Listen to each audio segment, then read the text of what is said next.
Thanks for taking a time out with CBS 11 Sports here on CBS News Dallas-Fort Worth. I'm Bill Jones. It's finally game week for the second consecutive year. The Cowboys will face Tom Brady and the Tampa Bay Buccaneers in the season opener. This year, the game is being played at AT&T Stadium. It kicks off Sunday night in prime time. Cowboys 15-5 all-time against Tampa Bay. Dallas has hosted the Bucs 13 times. Cowboys are 12-1 in those games. On the flip side, however, Tom Brady has never lost a game to the Cowboys. Brady has played against the Cowboys 6 times, winning all 6 games. In addition to the Cowboys kicking off the season on Sunday, we are also kicking off our 25th season of Cowboys Game Day. On CBS 11 this year, we'll be joined by the defender of the star, former Cowboys safety George Teague. George, we are starting the 25th year of Cowboys Game Day on CBS 11. And if I look back the last 25 years, I'm thinking this has a chance to be the best year. Man, I can't believe it's been 25 years already, because I think that might have been back in the day when I might have been playing. You were playing. Yeah, you were. That's right. You were defending the star during some of those years the early years of Cowboys Game Day on CBS 11. So let me just start with this, just to get people up to speed on what George Teague has been up to post-retirement. A lot of your time has been spent on high school coaching, high school football fields, coaching in the area over the course of the last 20 years. Right now, you're position athletic director at John Paul II High School in Dallas and or in Plano, and I know that that you're excited about sharing your expertise as it relates to the Cowboys this season, aren't you? Yeah, that's right. You know, after 1 year of retirement, I thought I was just going to stay home and play golf for the next 30 years, but that didn't work. After a year, I figured I needed to get into something, and I always felt like I wanted to be a coach. Just didn't know what level. I landed on the high school level and have been here. I've done some stints with some internships and different things with professional teams. That includes the Cowboys, the Browns, the Cardinals, the Vikings. And so then I started looking at this other side. Hey, could I be an analyst? Or, you know, I just love watching the game, dissecting plays. And so over the 20 years of being an athletic director and a football coach, I still had this love and passion for analytics, I guess, about football. So I'm thankful for this opportunity to bring in this new chapter of my life, you know, with CBS 11. And I'm thanking you, man, for giving me a shot at this. Thank you. All right, let's fast forward to Sunday night, Cowboys and Buccaneers at AT&T Stadium. Of course, second straight year the Cowboys have opened the season against Tampa Bay. What is it that you're most looking forward to when you see this Cowboys team with some question marks coming out of camp and some changes on their roster against a team like Tampa Bay? Well, you know, anytime you got a team like Tampa coming in right out of the chute, there are a lot of things you got to look at. What am I looking for? How well this defense is meshing, how we're going to use Michael Parsons, and try to scheme up as much as we can with the injuries that Tampa Bay Buccaneers have up in their interior line, similar like ours. Of course, on the other side of the ball, it's what is the productivity going to be between Zeke and Pollard? What is that share of running or touches going to look like with that? Are they going to try to save Zeke a little bit, or is he still going to be the bell cow and you know, just use Pollard in third down situations? I'm really interested to see how that works. Let's look at the biggest news coming out of training camp. Of course, the loss of Tyron Smith for the bulk of the season, and now Tyler Smith, the first-round draft pick who didn't get any snaps at left tackle in the preseason, is shifted over from left guard to left tackle. Of course, he had 23 starts in college at Tulsa, but just 21 years old. And now this week, the Cowboys fortify their offensive line by signing 40-year-old Jason Peters, a 9-time Pro Bowler. What do you think about Tyler Smith playing left tackle, his first game in the NFL, his first snaps that he even takes at left tackle against Tampa Bay, and the signing of Jason Peters this week? It's a little bit concerning for me, mainly because like when I first got in the league, I was a first round draft pick.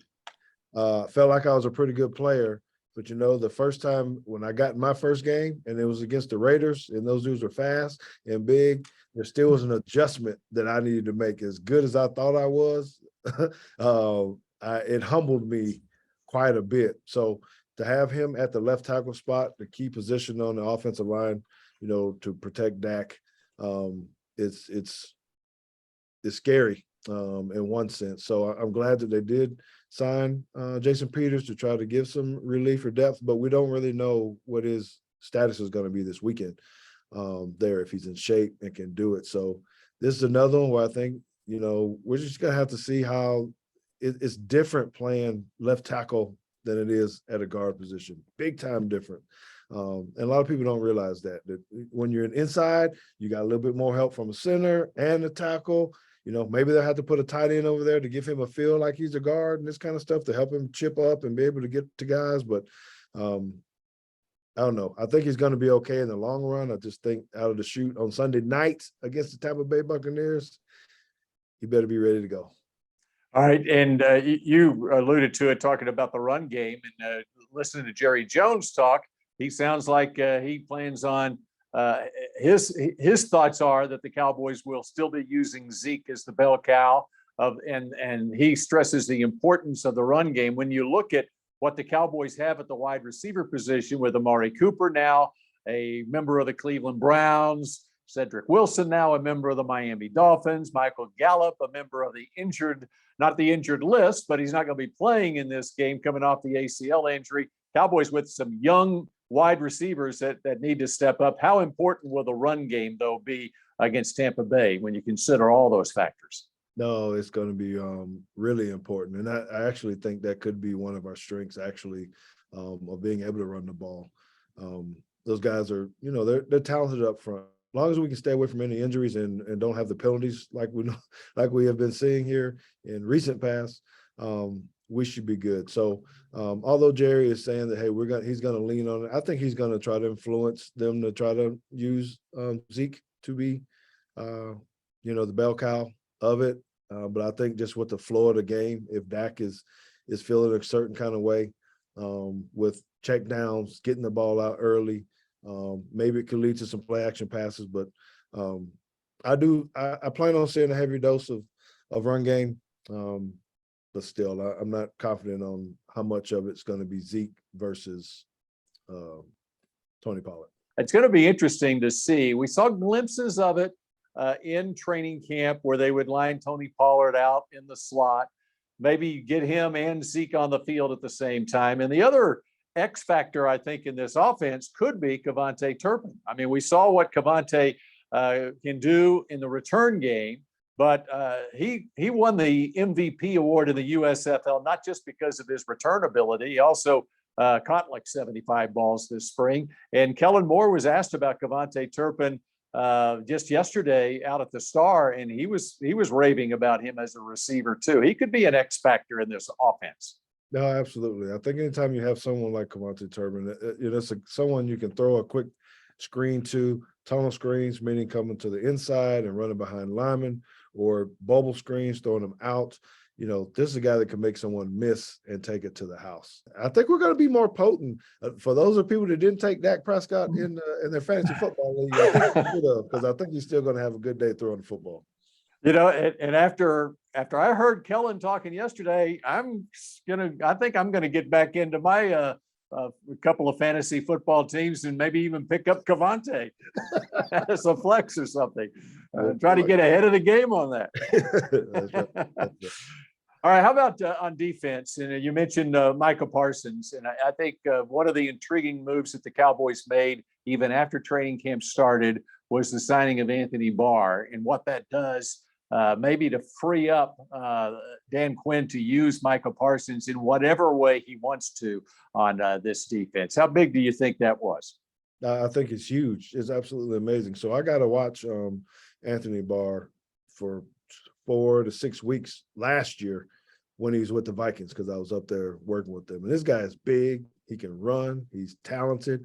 So that combination, if they have him on the field with Micah and whoever else, whether it's Van Der Esch, Jabril Cox, I mean, it could be that front 6 or 7, depending on how you want to count Micah Parsons into this, is going to be absolutely amazing. Because if you got Micah standing in an A gap or a B gap or the C gap outside, and you don't know if he's looping, running, it's going to cause problems, and you're still going to have someone who can run and hit at the other linebacker positions if if you're having some type of 4-3 look or 4-2-5-ish kind of look.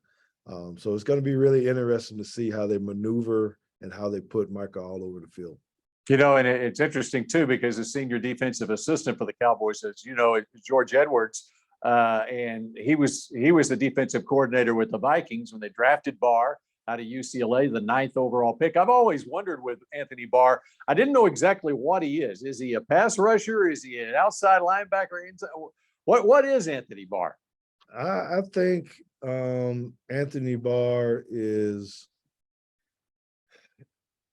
he's a tad bit slower of Michael Parsons. So he's kind of a hybrid guy. He can play the Mike backer, but he can cover the running backs out of the backfield as well. But he's still 250 pounds. So you can put him on the edge, and rush him as well. And that's why I think it's going to be so interesting, because Dan Quinn is going to have the ability to have big packages. I got my air quotes on here of where you got big backers, big safeties, almost like a 5-2 kind of front, where he can be a inside backer or an outside backer. So I pictured him being more of an inside backer early on before they decided to rush him too much.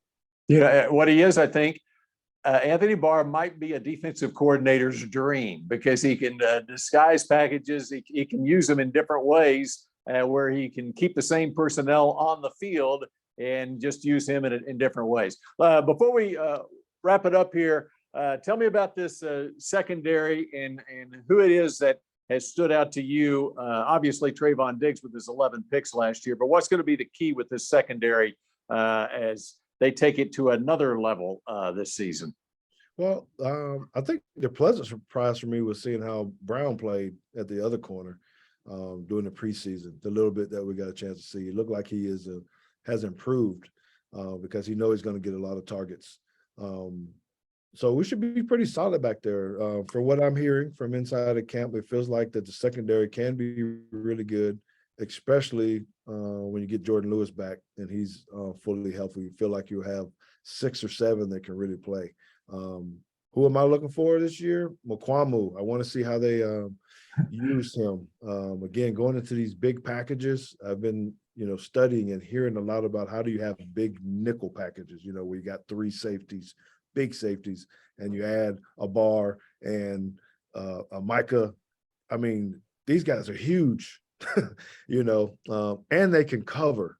So that gives you a lot of advantages where you can send blitzes, cover guys out of the backfield, and the secondary is going to be definitely a good point for us. And by the way, George, you talk about fantasy football. Both my teams, I picked the Cowboys defense as my defense on my fantasy football team. So there you go. Smart man, Bill. You're a smart man, Bill, because I got them too. I got them in my leagues too. I'm rolling with them because I feel really good about where they are. Yeah. All right. Well, I feel really good about where we are with George Teague joining us on Cowboys Game Day, 10:30 on Sunday mornings on CBS 11, along with me and Andy Adler. It's going to be a fun season. And as long as the Cowboys get off to a nice little start to the season, and of course, with Tampa Bay and Cincinnati at home the first couple of weeks, George, we're going to find out real quick what we've got here, right? It won't take long when you got these 2 high caliber teams coming in 2 weeks. We ain't got no time. We got to play now. It's go time, baby. It's go time. All right. It's go time for Cowboys Game Day for the 25th straight season on CBS 11. Thanks a lot, George. We'll see you Sunday morning. See you soon. You can check out George Teague on Cowboys Game Day, joining Andy Adler and me every Sunday morning at 10:30, starting this Sunday.